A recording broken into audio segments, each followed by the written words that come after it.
along theory of machines. Okay, so the last unit, this is the fifth unit one. So we are going to see what is known as static balancing, what is known as dynamic balancing. Okay, everything else. So static balancing refers to the ability of a stationary object to its balance. Okay, this will occur when a parts of the center of gravity is on the axis of rotation. So dynamic balance definition: ability of object to balance in motion or switching between the positions. Okay, so what is the main difference between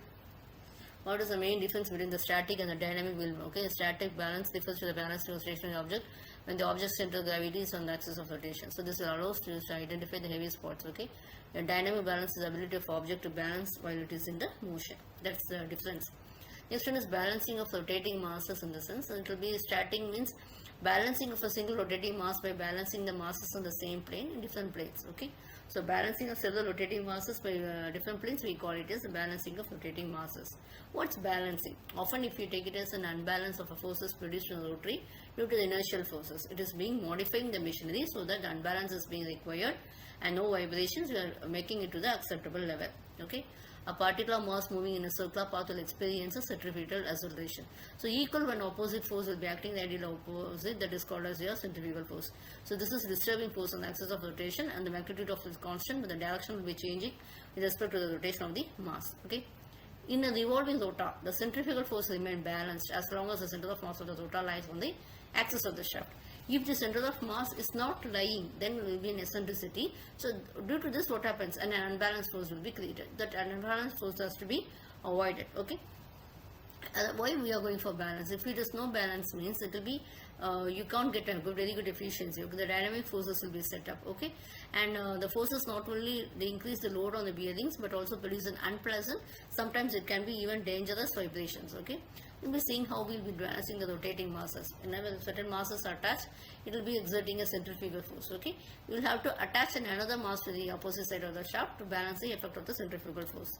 Okay, the centrifugal force should be made to be equal and opposite. Okay, the process of providing second mass in order to counteract the effect of centrifugal force, we call it as the balancing of rotating masses.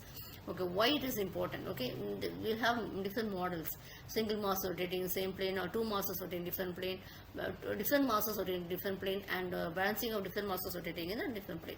See, if you are having a disturbing mass means omega, okay, that will be all will be the radius of rotation of this mass means centrifugal force will be m into omega square into r1. Okay, mass into this rotation omega speed r1. Okay, this will be radially, this will be producing some motor effect. For this, we have to have a balancing mass should be attached in the same plane such that it will be both the forces will be equal and also they will be opposite. Okay, we have this is the disturbing mass, so we are including this so that we in order to avoid the disturbing mass, we are producing a balancing mass is being introduced.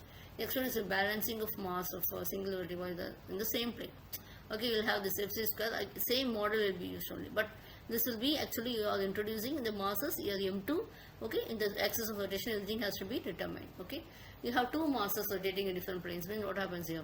To put the system in complete balance, they have to be placed in two different planes. Okay, and it will be parallel to the plane of rotation of the disturbing mass. You can see this.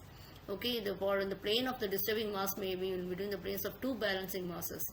The plane of the disturbing mass may lie on the left or the right side of the two planes. Okay, this will reduce the unbalanced vibration. Thanks for listening.